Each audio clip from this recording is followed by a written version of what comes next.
नमस्कार दोस्तों, जैसा कि आप सभी जानते हैं, इस वर्ष भारत आज़ादी का अमृत महोत्सव मना रहा है। आज़ादी के अमृत महोत्सव के दरमियान लोगों को ये बताया जा रहा है कि किस तरीके से हमें आज़ादी मिली। ऐसे बहुत सारे स्वतंत्रता संग्राम सेनानी रहे जिनकी वजह से जिन्होंने अपने प्राण न्यौछावर किए और आज हम खुली सांस में घूम रहे हैं। स्वतंत्रता संग्राम में मध्य प्रदेश का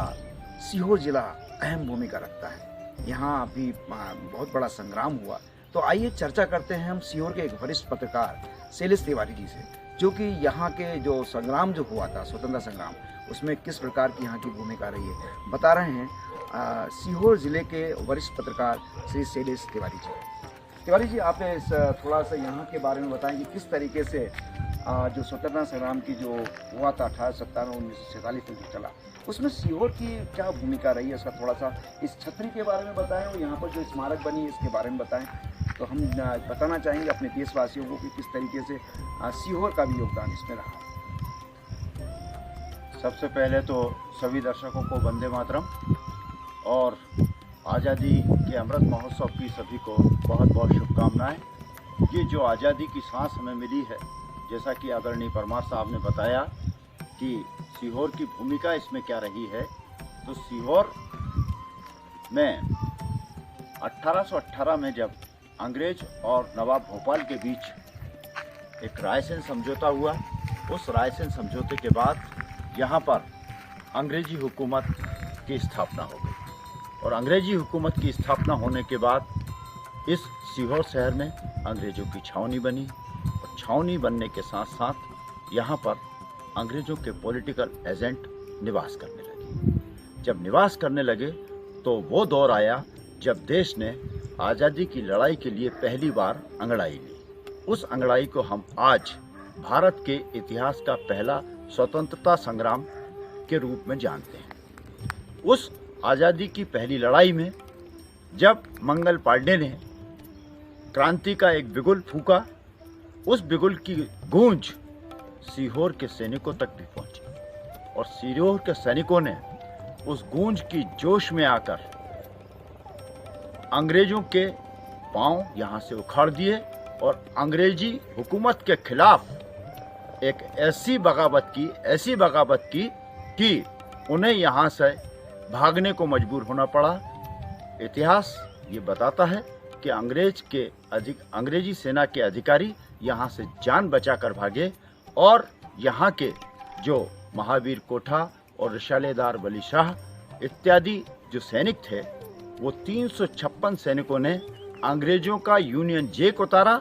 और उस यूनियन जैक की जगह 2 झंडे फहराए। वो 2 झंडे थे, एक निशाने मोहम्मदी और एक निशाने महावीरी, जो अपने आप में एक हिंदू मुस्लिम की एकता का प्रमाण भी है। और यहाँ पर फिर सिपाही बहादुर सरकार अस्तित्व में आई और उस सिपाही बहादुर सरकार पर रोब जमाने के लिए, उसको कुचलने के लिए क्रूर जनरल यूरोज अपनी सेना के साथ यहाँ आए और जनवरी 1858 में उन सब 356 सैनिकों को कैद कर लिया गया। कैद करने के बाद उन तमाम 356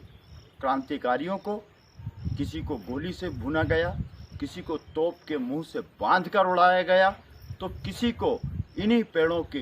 डालों पर फांसी से लटका दिया गया। और जलियांवाला बाग का जो नरसंहार हुआ था, उस नरसंहार से ये नरसंहार कतई कमतर नहीं है, क्योंकि इस नरसंहार ने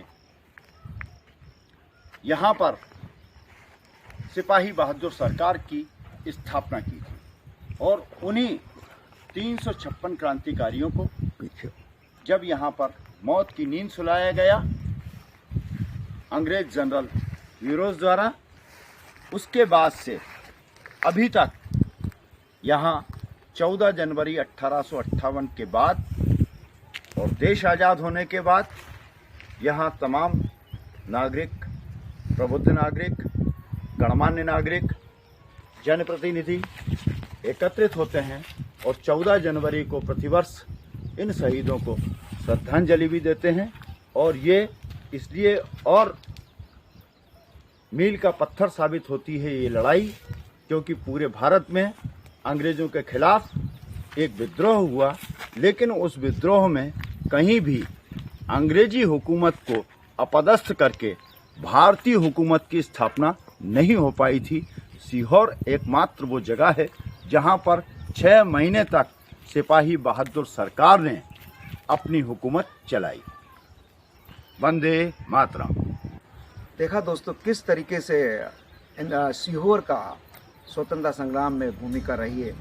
शैलेश तिवारी जी ने हमें बताया ये वही स्मारक है जहाँ ये स्मारक जो आप देख रहे हैं, यहाँ पर अंग्रेज़ों के ज़माने में जो स्वतंत्रता संग्राम सेनानियों को, जो सेनानी थे, उन्हें यहाँ पर गोलियों से भून दिया गया था। जैसा कि तिवारी जी ने कहा कि ये जलियांवाला बाग, जो देश में जो जलियांवाला बाग जाना जाता है वो पंजाब के नाम से जाना जाता है, लेकिन मध्य प्रदेश में भी ये जलियांवाला बाग के नाम से जाना जाता है, जो दूसरे स्थान पे है।